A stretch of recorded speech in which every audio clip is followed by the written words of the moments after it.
Oh, nah, salam kenal ya. Nama Iya, saya Kak. Fani. Bisa Hai. dipanggil kakak atau bu, nyamannya kamu aja. Aku Kak Fani. Tadi datang ke sini sendiri, Kak. Iya, sendiri. Naik apa ke sininya? Kebetulan naik ini sih ojol. Oh, naik ojol. Jauh nggak ke rumahnya dari sini? Enggak sih, paling sekitar 15 menit. Oh, deket ya berarti. Jadi sebelumnya atau kakak udah pernah melakukan konseling, Kak?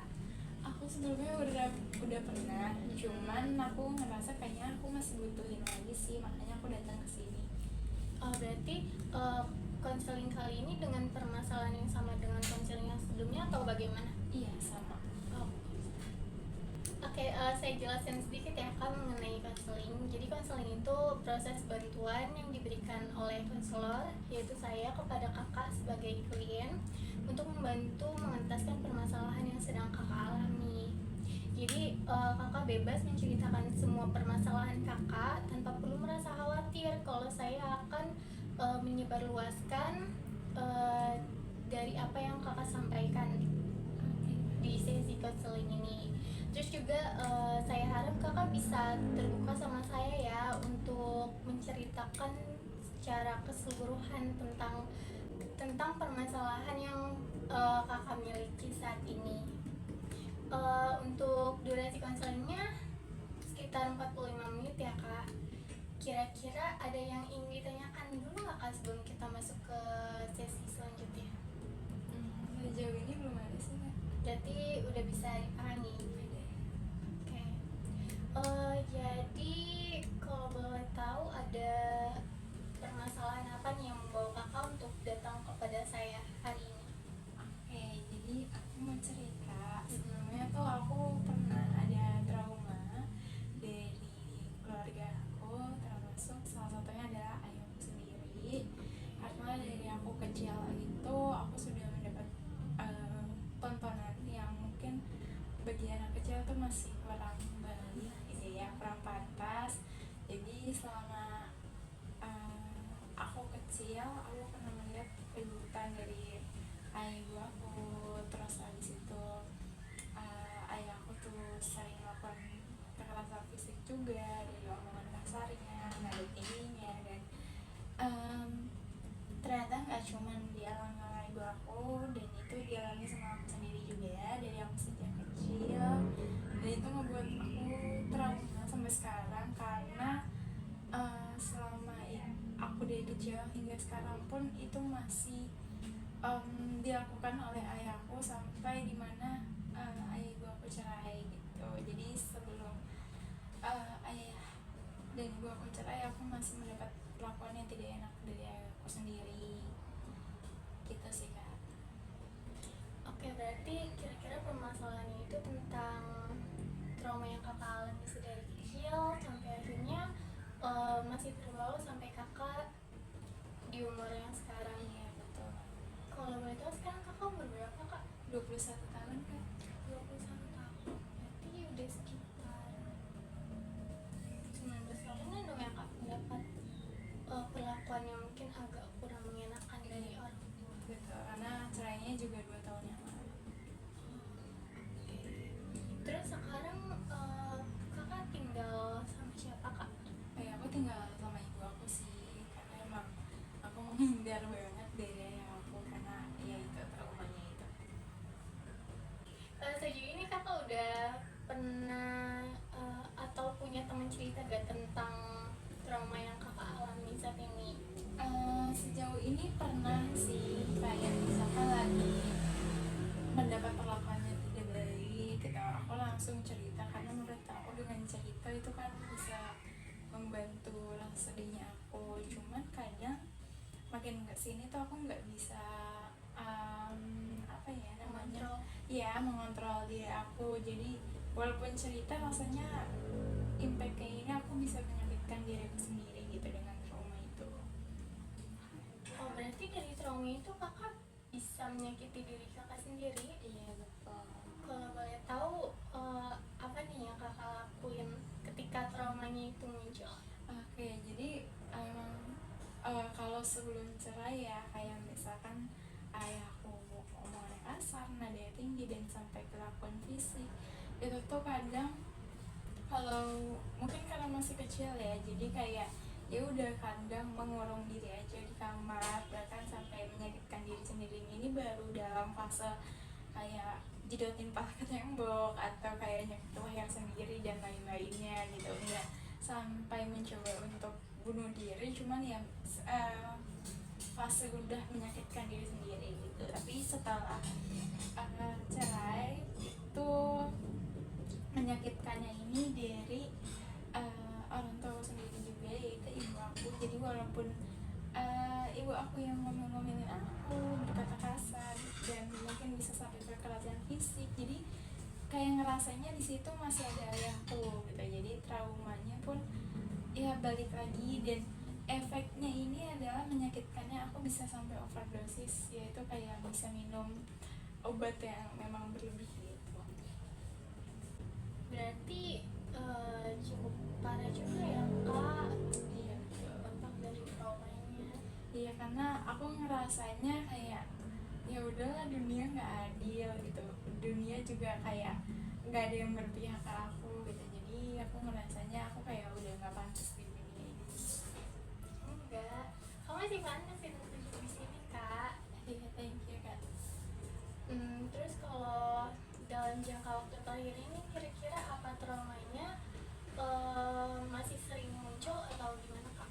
Iya, masih sering, makanya aku datang ke sini karena aku pengen banget kayak mau nyembuhin rasa trauma aku sebenarnya. Karena ngelihat orang gitu tuh kayak aku sulit untuk percaya ke orang lagi. Ngerasanya kayak ya semua orang sama, semua orang pasti bisa melakukan kekerasan gitu. Berarti kayak ada rasa nggak percaya sama orang lain gitu ya? Betul. Kalau boleh tahu sekarang aktivitasnya apa kan saat ini? Aku aktivitasnya sekarang emang lagi kerja aja sih, sama ada beberapa kegiatan yang mengajar di luar kerjaan. Sebelumnya pernah nggak kak ketika kakak lagi kerja terus tiba-tiba traumanya ini timbul gitu aja tanpa ada penyebab yang pasti? Pernah banget. Jadi sebenarnya kan kalau di lingkungan kerja kan sebenarnya rame orangnya, tapi kadang kayak aku ngerasa kadang kalau lagi capek atau mungkin kayak lagi di jam istirahat, aku pengen ngerasa aku menyendiri, dan ya udah tiba-tiba aku kambuh lagi traumanya. Tapi kayak ngerasanya cuman kok bisa ya ayahku melakukan memberi perlakuannya seperti ini ke aku, atau kayak ya kenapa ya hidup ini nggak adil buat aku gitu, sampai yang bisa terjadi ke keluarga yang bisa berantakan, bisa terjadi perceraian kayak gitu sih. Itu biasanya apa yang kakak lakuin untuk mengurangi rasa traumanya itu ketika kakak lagi melakukan aktivitas? Karena kan pasti sangat mengganggu ya kak kalau kakak lagi melakukan sesuatu gitu. Paling kalau misalkan emang lagi nggak yang apa ya, masih bisa kadang aku beberapa saat masih bisa ngontrol seperti ini, kayak cuman ya udah nangis aja, atau kadang masih bisa untuk bercerita ke teman aku. Cuman kalau emang lagi fasenya melihat atau mendapat perlakuan yang tidak baik kayak tadi, mendapat omongan kasar, nada tinggi atau kekerasan, itu yang bisa berdampak buruk kayak tadi overdosis gitu. Kakak kan pernah, maaf ya kak, menyakiti diri kakak dengan cara minum obat yang berlebihan. Sejauh ini kakak pernah nggak memeriksa kondisi kesehatan kakak gitu? Karena kan pasti takutnya kenapa-napa ya kak, karena habis minum obat yang banyak dan tanpa tahu itu obat apa aja gitu.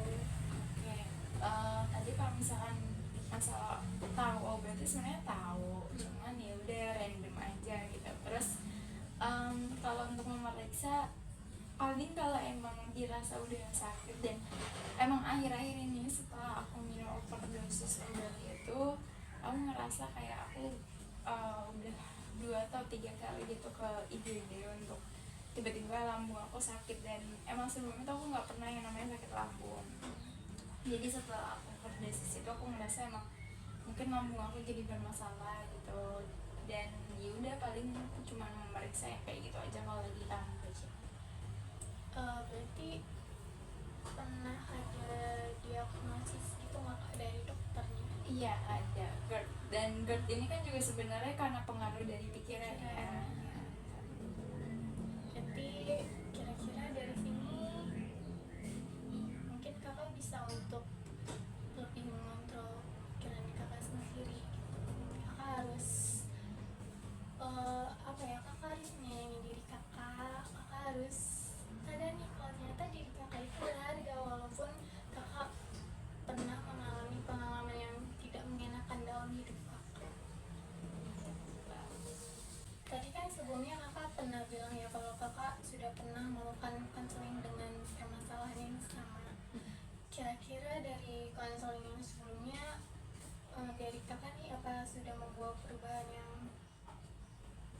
lebih baik atau masih sama kayak itu atau bahkan lebih buruk?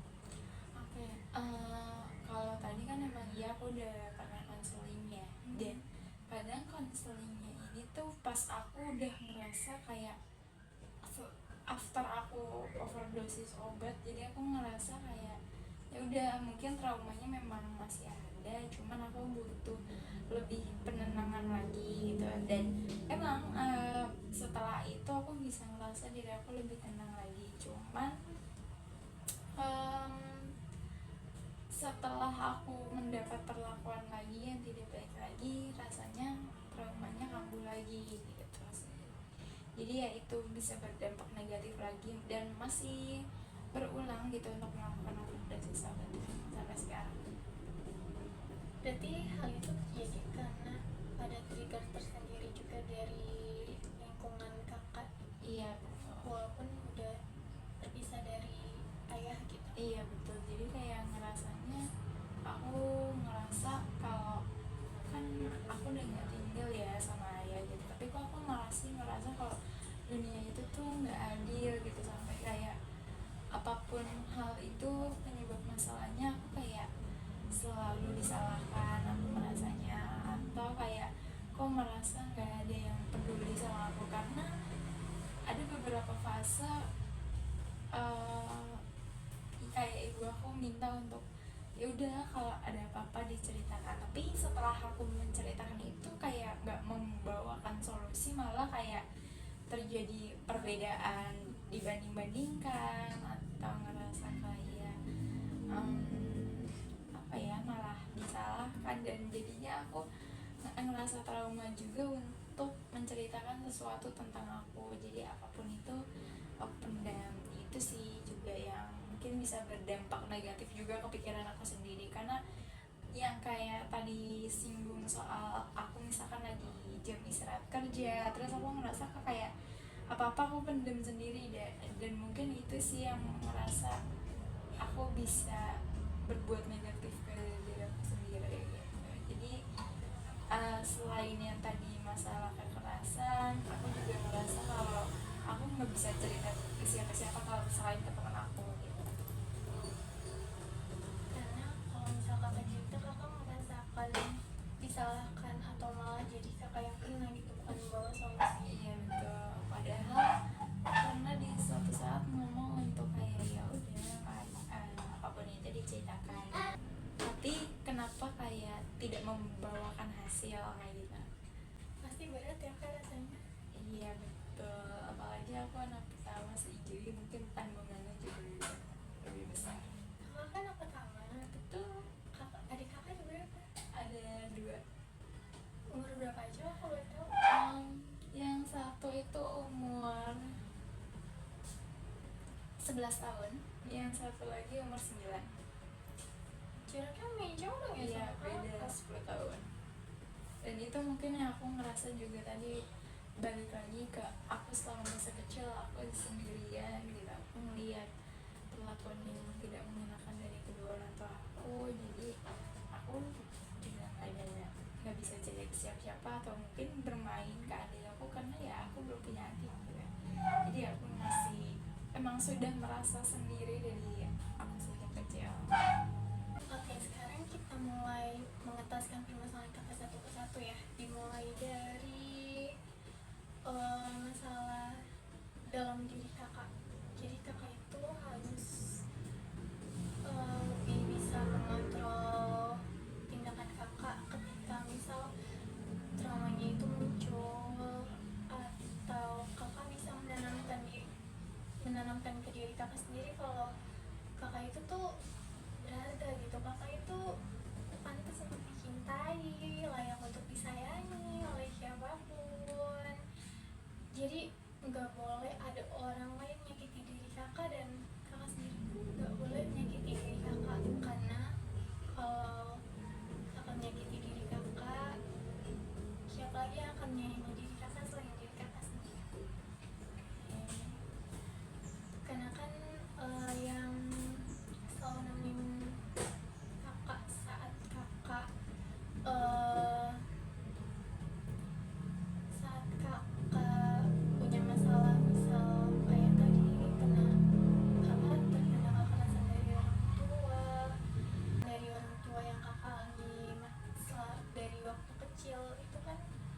Semisal kakak nyiapin satu buku kosong, terus kakak coret-coret aja di buku itu, terserah kakak mau gambar abstrak, mau nulis apapun itu, atau kakak juga bisa menceritakan hal yang traumanya itu ketika muncul lagi, kakak ceritakan, kakak tuang ke dalam buku itu sendiri, biar kalau semisal traumanya itu udah sembuh, kakak tuh bisa melihat ke masa lalu, kok ternyata kakak bisa melewati itu semua dengan baik gitu. Jadi mulai sekarang mungkin bisa untuk dikurangi ya kak, mengkonsumsi obatnya secara berlebihan, karena kakak sayang sama diri kakak ya. Oke, terima kasih kak. Terus kalau untuk teknik yang kedua, pengentasan tentang traumanya, itu kita bisa pakai teknik yang namanya emotional freedom technique. Jadi teknik ini kita menekan titik-titik tertentu di tubuh sambil mengucapkan kalimat-kalimat afirmasi, entah afirmasi tentang perasaan kakak saat ini atau afirmasi positif untuk mengentaskan trauma dari kakak itu sendiri. Jadi kalau untuk teknik ini gampang, yang tadi saya bilang, tekniknya itu dengan cara kakak menekan titik-titik tertentu, nanti saya pandu, dan kakak hanya tinggal mengulang gerakan saya dan mengulang kalimat dari saya. Kira-kira apa bisa kita lakukan sekarang kak? Boleh. Oke, coba sekarang kakak bayangkan dan bisa kakak ungkapkan perasaan apa yang paling menyakitkan bagi kakak dan yang memicu trauma itu timbul kembali. Kayak tadi sih paling kayak mulai dari kecil mendapat perlakuan tidak enak gitu, terus sampai sekarang juga masih dapat kekerasan fisik, dan emang aku anaknya yang tidak bisa dibentak, kayak gitu sih paling. Oke, kita fokus ke perasaan itu dan coba sekarang kakak nilai intensitas emosi kakak saat membayangkan dan mengungkapkan pengalaman tadi, skalanya dari 0 sampai 10. Kira-kira sebesar apa kak?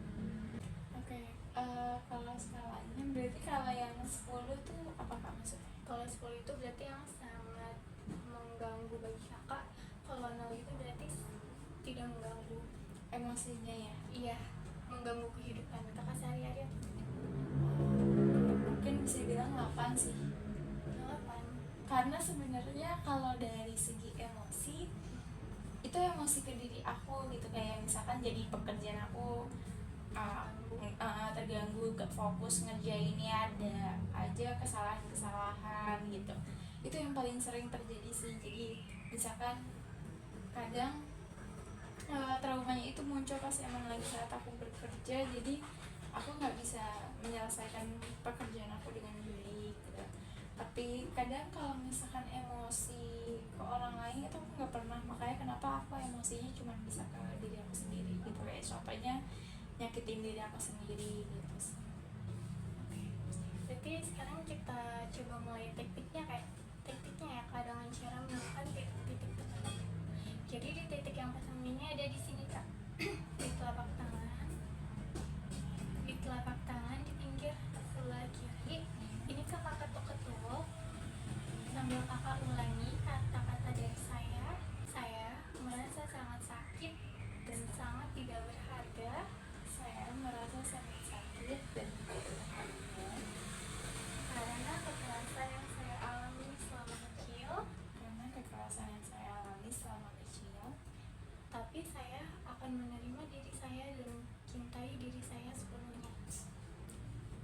Tapi saya akan menerima diri saya dan mencintai diri saya sepenuhnya.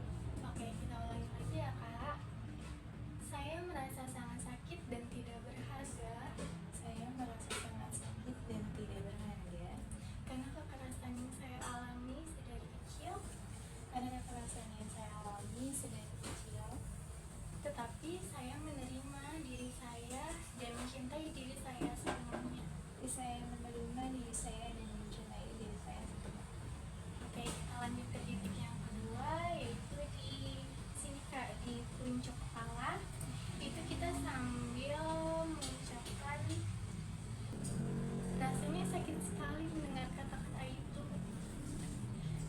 sakit sekali mendengar kata-kata itu.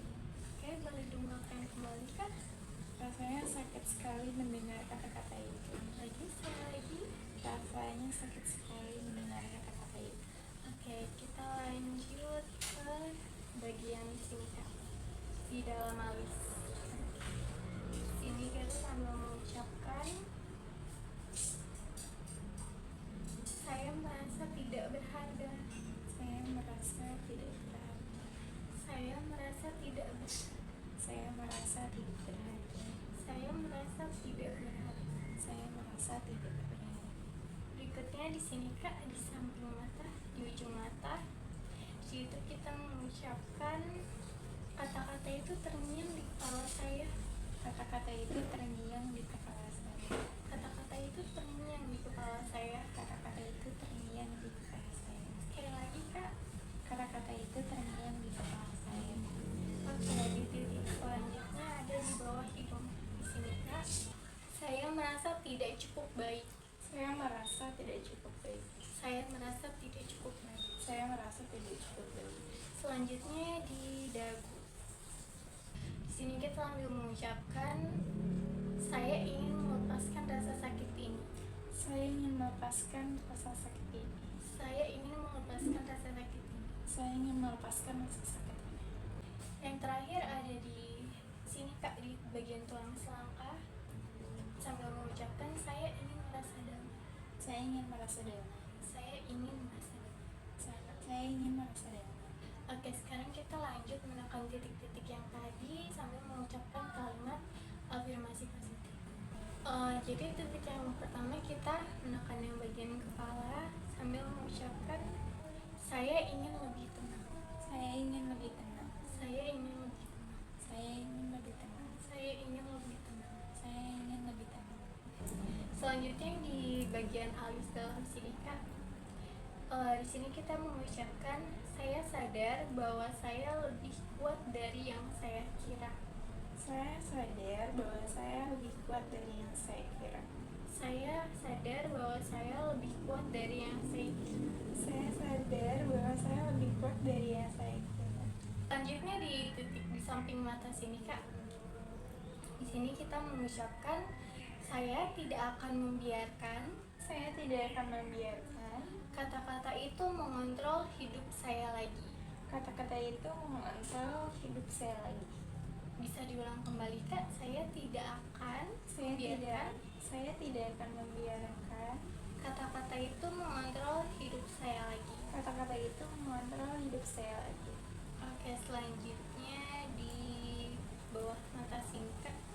Bawah mata. Saya pantas mendapatkan kebahagiaan. Saya pantas mendapatkan kebahagiaan. Saya pantas mendapatkan kebahagiaan. Saya pantas mendapatkan kebahagiaan. Selanjutnya yang di bagian bawah hidung sini Kak. Saya memaafkan diri saya sendiri Saya memaafkan diri saya sendiri dari rasa sakit itu. dari rasa sakit itu. Yang selanjutnya di yang bagian dagu sini. Yang terakhir di tulang selangkah ini. Saya menerima diri saya apa adanya Saya menerima diri saya padanya dan saya layak dicintai. dan saya layak dicintai. Jadi tadi kan kita sudah melakukan teknik ya Kak untuk membantu mengatasi trauma Kakak. Kira-kira gimana perasaan Kakak saat ini? Apakah ada perubahan dari yang sebelumnya? Alhamdulillah sudah jauh lebih baik Kak. Jadi lebih mencintai diri sendiri. Mungkin kira-kira itu ya Kak yang bisa saya berikan. Jadi kalau misalkan nanti sewaktu-waktu trauma Kakak kamu kembali, mungkin Kakak bisa menerapkan teknik tersebut sambil mengucapkan kalimat-kalimat positif yang bisa bikin Kakak itu merasa kalau oh iya ternyata emang aku tuh layak disayangi gitu, biar Kakak juga menyayangi diri Kakak sendiri. Tapi kalau misalkan emang ternyata Kakak udah ngelakuin teknik itu sendiri dan traumanya itu masih terus berlanjut, mungkin Kakak bisa datang kembali kepada saya biar nanti kita akan melakukan pertemuan kembali untuk menangani trauma Kakak ini. Baik Kak. Makasih ya yang mau diceritakan kembali? Udah ya, aku sudah cukup sih kak. Oh, Sudah merasa lebih baik juga. Ya. Abis ini kemana kak? Langsung pulang atau gimana? Iya sih, mau ada kerjaan juga. Oh, mau langsung kerja? Iya. Cepatan. Hati-hati ya kak. Iya. Terima kasih banyak Iya, sudah mau sama-sama. bercerita sama saya. Iya, terima kasih Kak Fani. Sama-sama Kak Najma.